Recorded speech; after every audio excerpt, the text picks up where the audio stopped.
जून 2025 बिहार के नालंदा जिले के बिहार शरीफ में एक लड़की की बेरहमी से हत्या होती है। हत्यारा शव को एक नई चमचमाती सूटकेस में बंद करके नाले में फेंक देता है। बात पुलिस तक पहुंच जाती है। जब जांच शुरू होती है तो पुलिस को हत्याकांड के साथ साथ एक चोरी कांड की भी जांच करनी पड़ती है। दरअसल हत्यारे ने शव को जिस सूटकेस में फेंका था वह सूटकेस ही चोरी हो जाता है। सुनकर ही अजीब लग सकता है, लेकिन वास्तव में ऐसा ही हुआ था। हम बात कर रहे हैं पूजा कुमारी हत्याकांड की, जिसने पूरे देश में सुर्खियां बटोरी है, खासकर सूटकेस चोरी होने की वजह से। तो आखिर इस कत्ल की क्या वजह थी? पूजा का कातिल कौन था? हत्या किस वजह से थी? और सबसे इम्पोर्टेंट कि हत्याकांड के बाद शव को छुपाने के लिए इस्तेमाल हुए सूटकेस को किसने चुरा लिया? चलिए जानते हैं पूरे इलाके में सनसनी फैलाने वाले इस केस के बारे में डिटेल से। दोस्तों, जैसा कि हमने बताया है कि यह कहानी पूजा कुमारी नाम की एक लड़की की है। पूजा की उम्र अभी यही कोई 20 साल की थी। वह मूल रूप से बिहार के नालंदा जिले के सराय थाना क्षेत्र के ओंदा गांव की रहने वाली थी। पूजा पांच भाई बहनों में सबसे बड़ी थी। पूजा के पिता प्राइमरी स्कूल में टीचर हैं। पूजा की शुरुआती पढ़ाई लिखाई शेखपुरा जिले में मिशन स्कूल में पूरी हुई थी। 12th करने के बाद पूजा नर्सिंग की पढ़ाई के लिए नालंदा के बागान के एक निजी कॉलेज में एडमिशन ले लेती है। वैसे तो एडमिशन लेने के बाद पूजा अक्सर अपने घर से ही कॉलेज आया जाया करती थी, लेकिन एक समय के बाद वह कॉलेज के पास ही एक किराए के मकान पर रहने लगी। किराए के कमरे में रहने के बावजूद वो अक्सर अपने घर पर आया जाया करती थी।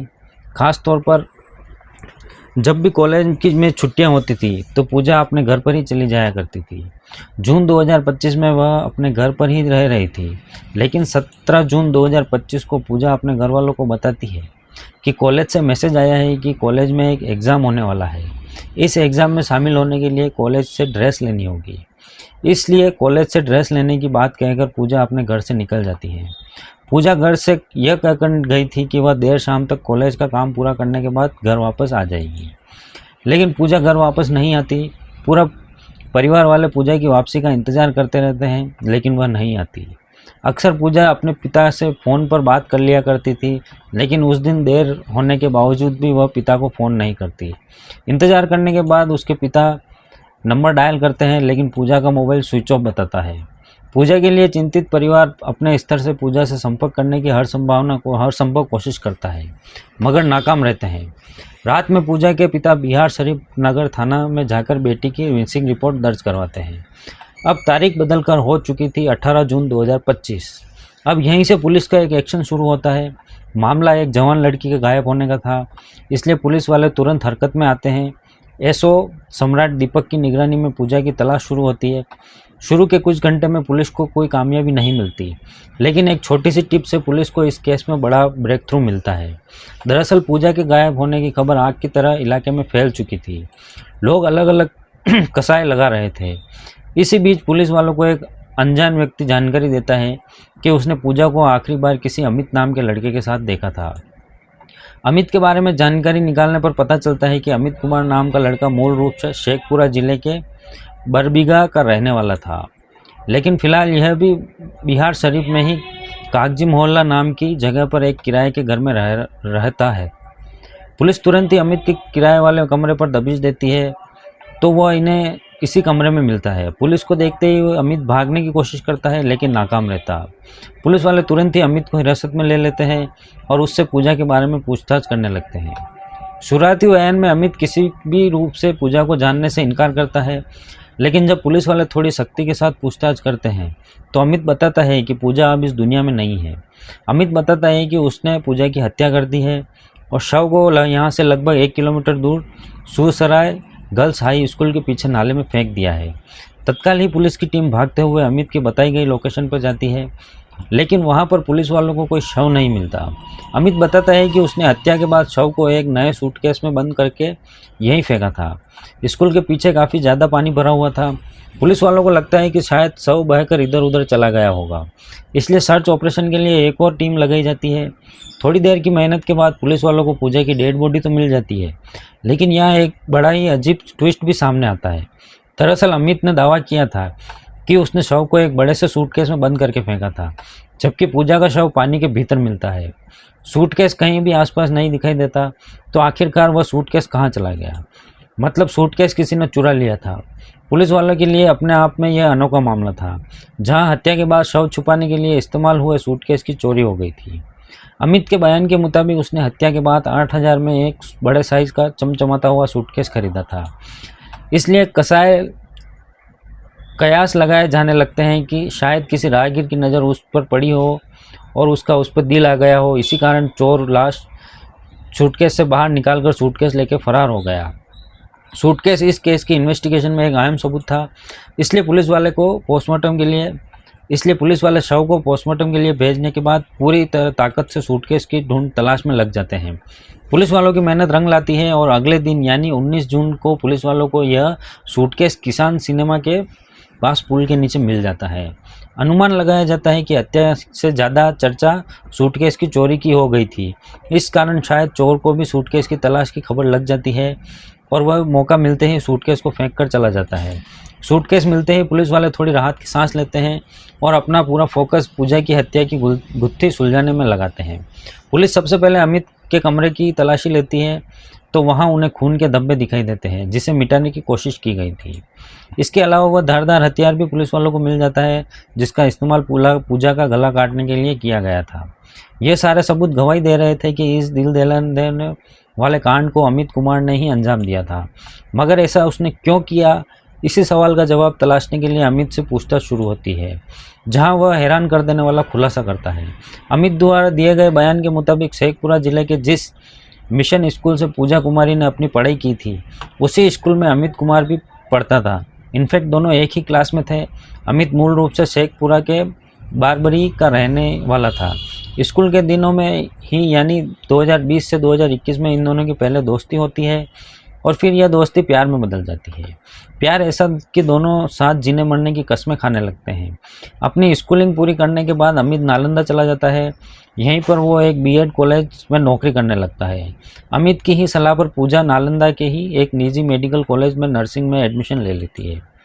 शुरू में ही वह घर से ही कॉलेज आना जाना करती है, लेकिन फिर 2024 के अक्टूबर-नवंबर महीने में बिहार शरीफ में एक ही कमरा किराए पर लेकर यहीं रहने लगती है। कथित तौर पर नालंदा रहने के दौरान अमित और पूजा का मिलना जुलना बढ़ जाता है। इसी मेलजोल के बीच पूजा अमित से कहती है कि अगर हमारे प्यार को कोई साल हो गए हैं, इसलिए अब हमें शादी कर लेनी चाहिए। लेकिन अमित शादी की बात को टाल देता है।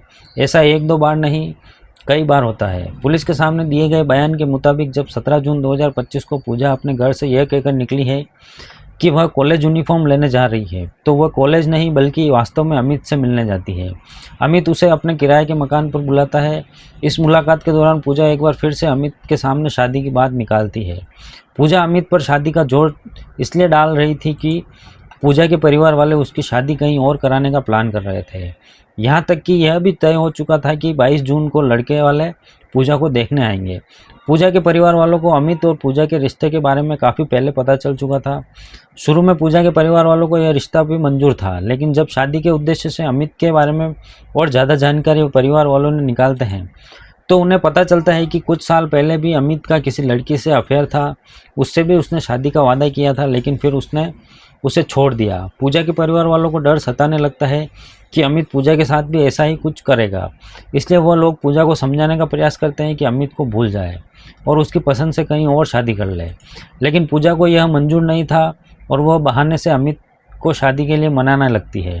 अब अमित को लगने लगता है कि वह पूजा से पीछा नहीं छुड़ा पाएगा, इसलिए वह कमरे के अंदर मौजूद धारदार हथियार निकालता है और पूजा के गले पर वार करता है। पूजा इस हमले से बचने की कोशिश करती है, मगर नाकाम रहती है। फिर बड़े ही बेरहमी से अमित पूजा का गला रेत देता है। पुलिस को दिए गए बयान के मुताबिक अमित पूजा की हत्या करने के बाद डर जाता है और शव को ठिकाने लगाने के तरीके के बारे में सोचने लगता है। जब उसे कुछ समझ नहीं आता तो वह पास ही के एक निजी अस्पताल में काम करने वाले अपने दोस्त शशिकांत उर्फ आरव को फ़ोन करता है। शशिकांत भी नालंदा के वरवीगा का ही रहने वाला था, इस कारण उसकी दोस्ती अमित से थी। अमित उसे पूरी कहानी बताता है। अमित की बातें सुनकर शशिकांत अमित को बताता है कि अगर शव को बाहर ले जाएंगे तो पकड़े जाने की ज़्यादा संभावना है, इसलिए बेहतर है कि बाजार से एक बड़ी ट्रॉली खरीद लो, फिर उसी में भरकर सुनसान इलाके में शव को फेंक दो। अमित को शशिकांत का यह आइडिया पसंद आता है, लेकिन अकेले यह सब कुछ करने की हिम्मत अमित में नहीं थी। इसलिए वह शशिकांत को ही मदद के लिए आने को कहता है। दोस्त की मदद के लिए अब शशिकांत भी इस गुनाह में शामिल हो जाता है। दोनों साथ में बाजार जाते हैं और 8,000 में एक बड़ी सी ट्रॉली खरीद कर ले आते हैं। इतनी बड़ी ट्रॉली में भी पूजा का शव आसानी से फिट नहीं आ रहा था, इसलिए दोनों मिलकर पूजा के शरीर को किसी तरह तोड़ते हुए ट्रॉली में फिट करते हैं। फिर अंधेरे होने का इंतजार करते हैं। जब कुछ अंधेरा और सन्नाटा हो जाता है तो यह दोनों एक ई रिक्शा वाले को ज़्यादा पैसे देकर बुलाते हैं और ई रिक्शा पर ट्रॉली रखकर गर्ल्स हाई स्कूल के पीछे ले जाकर डंप कर देते हैं।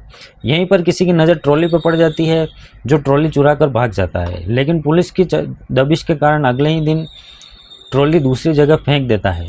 वैसे कुछ रिपोर्ट्स में यह भी दावा किया जाता है कि अमित ने पुलिस को गुमराह करने के लिए खुद ही शव को गर्ल्स हाई स्कूल के पीछे पानी में फेंका था और ट्रॉली सिनेमा हॉल के पीछे पुल के नीचे ले जाकर फेंकी थी। पुलिस की पूछताछ के दौरान अमित यह भी बताता है कि उसने मजबूरी में शव को पास में ही ठिकाने लगाया था। वास्तव में अमित और शशिकांत का प्लान शव को पटना लाकर ठिकाने लगाने का था। पटना आने के लिए शशिकांत अपने पिता की कार भी लेकर आ जाता है, लेकिन जैसे ही शशिकांत कार लेकर आता है उसके पिता उसे कॉल करते हैं कि मुझे अर्जेंटली कहीं कार लेकर जाना है, इसलिए तुम तुरंत कार लेकर वापस आ जाओ। शशिकांत वह कार वापस अपने पिता को दे देता है और इन दोनों का प्लान पटना आने का धरा का धरा रह जाता है। मजबूरी में यह दोनों शव नालंदा में ही ठिकाने लगाने का प्लान करते हैं। अमित के इस बयान के बाद पुलिस जल्द ही शशिकांत को भी गिरफ्तार कर लेती है। दोनों को अदालत में पेश करते हुए सलाखों के पीछे भेज दिया जाता है। फिलहाल इस मामले में पुलिस की इन्वेस्टिगेशन अब भी चल रही है।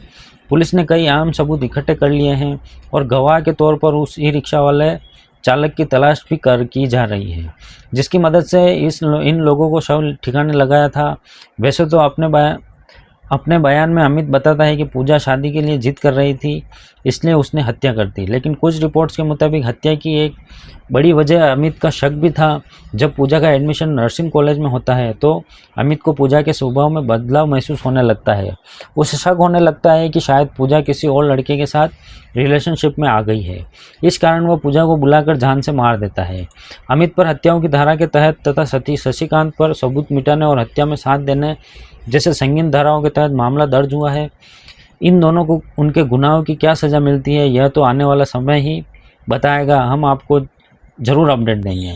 तब तक इस वीडियो को बारे में अपनी राय कमेंट बॉक्स में ज़रूर दें। इस केस पर आपकी क्या राय है प्लीज़ हमें कमेंट करके ज़रूर बताइए। हम मिलते हैं किसी नई कहानी के साथ, तब तक के लिए बाय।